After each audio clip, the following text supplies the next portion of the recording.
Assalamualaikum warahmatullahi wabarakatuh. Hari ini hari ke-9 di tantangan zona 7 tentang pendidikan seksualitas. Nah, ini adalah topik keempat, yaitu mengenai peran ayah dalam pengasuhan untuk pendidikan seksualitas.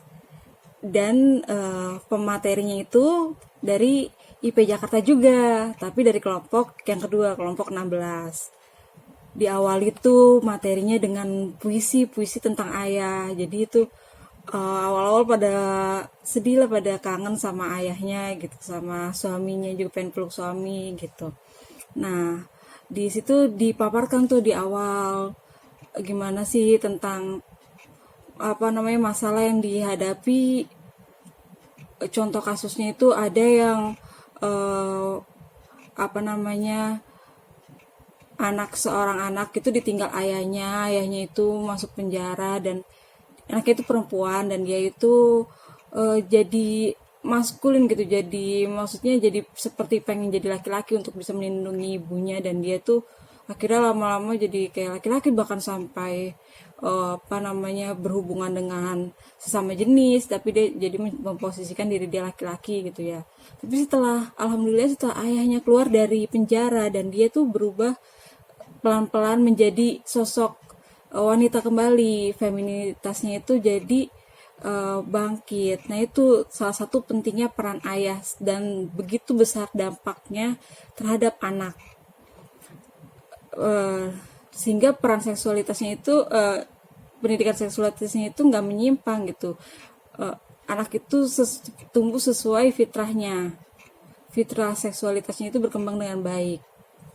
Nah, peran ayah itu penting juga, dipaparkan juga di materi dulu sebelumnya. Itu peran ayah itu ya sebagai pembangun visi dan misi, penanggung jawab pendidikan, supplier maskulinitas dan lain-lain gitu ya.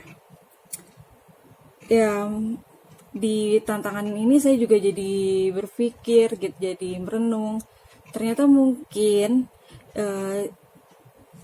hikmah dari suami saya dirumahkan itu adalah cara Allah menjawab kegelisahan saya bagaimana mengenai keadaan anak yang agak bikin khawatir kadang ya, karena kan waktu itu juga sempat jadi sakit, apalagi sekarang ada bayi, gimana nanti pada ngerawatnya, bisa apa enggak, orang-orang di rumah.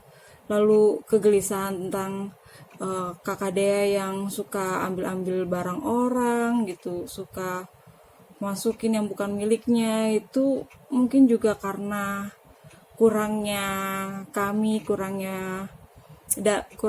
dalam memperhatikan anak. Dan dirumahkannya suami itu sedikit demi sedikit itu sikap kakak dia tuh membaik, dan udah nggak ada laporan bahwa dia itu ngambil barang-barang orang gitu. Mungkin ada tapi kayak bercanda doang, dan itu cepet dibalikin, dan itu juga nggak sampai gimana lah, kayak seneng, kan takut ya anaknya klepto atau gimana gitu. Tapi kayaknya sih mudah-mudahan sih enggak, dan mudah-mudahan kehadiran ayah tuh benar-benar bisa membekas di hati kakak Dea, dan juga bisa memperbaiki dirinya.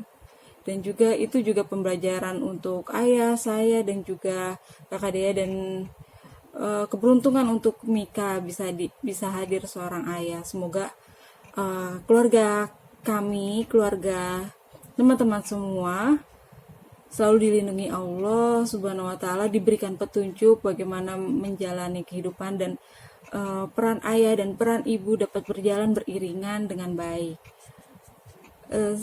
Begitu saja insight dari saya mengenai peran ayah dalam pengasuhan untuk pendidikan seksualitas. Terima kasih. Wassalamualaikum warahmatullahi wabarakatuh.